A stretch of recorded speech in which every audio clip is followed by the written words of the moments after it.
दोस्तों नमस्कार। हम आज आपसे कुछ बात करना चाहते हैं। बात ये है कि उत्तर प्रदेश जो भारत का एक इतना बड़ा प्रदेश है, जहाँ से भारत के प्रधानमंत्री जी का भी चुनाव होता है। और उत्तर प्रदेश में वैकेंसी तो कभी आती ही नहीं, कभी नहीं आती है।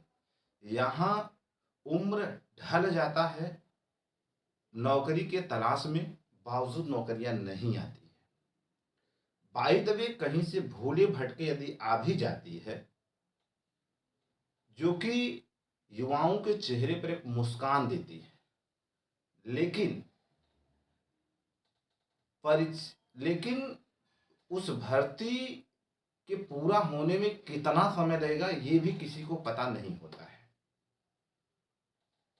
अभी हाल फिलहाल में आरओ और एआरओ और उत्तर प्रदेश पुलिस की एक ठीक ठाक पोस्ट आई थी, वैकेंसी हुआ। हालत ये थी कि यहाँ पर परीक्षा होने से पहले ही प्रश्न पत्रों के उत्तर व्हाट्सएप यूनिवर्सिटी पर फैल गया और लोगों ने रट रट कर मैराथन करके उसे एकदम रिहर्सल करके परीक्षा हाल में गए।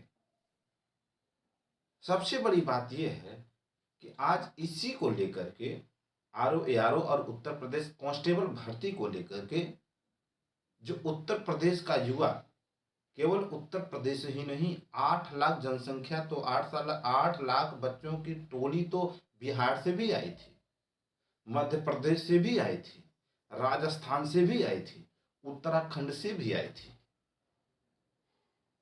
इन सभी बच्चों ने एक तरफ जहां लखनऊ के इको गार्डन में सभी अध्यापक सहित एक हुजूम बच्चों का लखनऊ में धरना दे रहा है, और यही आरओ और एआरओ को लेकर के उत्तर प्रदेश के सभी युवा, सभी प्रतियोगी छात्र इलाहाबाद उत्तर प्रदेश लोक सेवा आयोग के सामने धरना दे रहे हैं।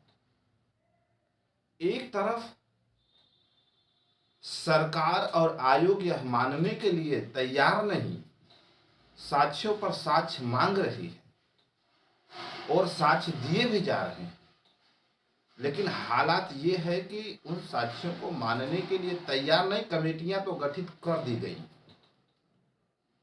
अब समस्या ये है कि चलिए हम मान लेते हैं कि सरकार अगर इस पेपर लीक मामले को अच्छे तरीके से नहीं लेता है या संज्ञान में नहीं लेता है, तो आज जहां विपक्ष जो है, विपक्ष ना तो इको गार्डन में देखने के लिए मिल रही है, ना तो उत्तर प्रदेश लोक सेवा आयोग इलाहाबाद में देखने के लिए मिल रही है।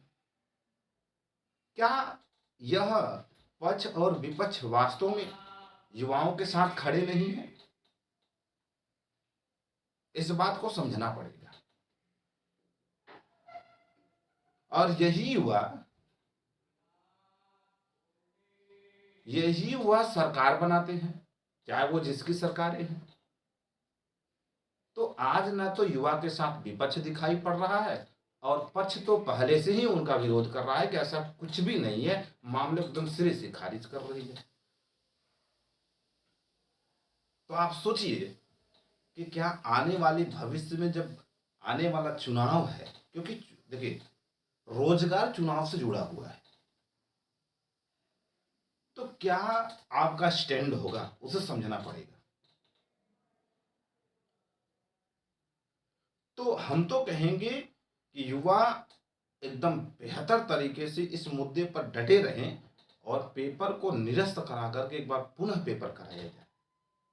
आखिर सरकार की जहां विफलता एक तरफ साबित हो रही है, तो वहीं ब्यूरोक्रेसी जो शासन प्रशासन है, वो भी तो, उनका भी तो विफलता देखने के लिए मिल रहा है। आखिर ये कब तक चलेगा?